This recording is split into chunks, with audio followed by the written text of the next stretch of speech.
Saluton spectantoi.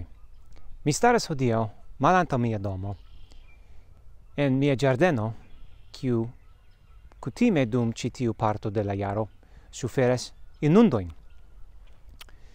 Vi povas vidi la efikon de la akvo ĉe la herbejo. La bazo sub ĉi tiu betulo, ĉi tiu blanka arbo, estis insulo. Sed ĉiujare la akvoj estas malaltaj, kaj ni havis la kutiman kvanton da neĝo ĉiujare, sed io malsamas ĉiujare. Ĉi tiu digo situas 3 kilometrojn sude de mia domo. La akvo malantaŭ mia domo fluas al alia lago, kaj de tie al tria lago, al kvara lago, kaj eventuale al la lago malantaŭ la digo nomata Gull Lake.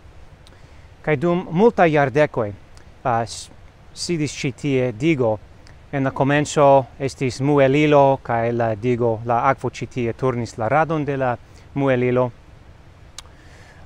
Sed nun ĉi tio estas nomata sportlago kaj okazas ĉi tie velado, fiŝkaptado kaj ankaŭ akvoskiado kaj tio plu.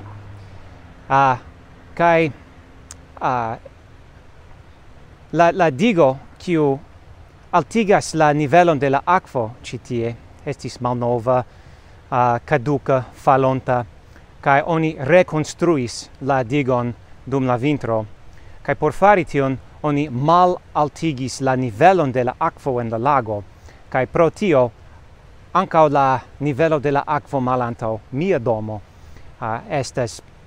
estas malpli alta, kaj pro tio ne suferas inundojn. Sed baldaŭ oni replenigos la lagon, kaj povas esti ke la inundoj revenos. Kiu scias? Ni vidos.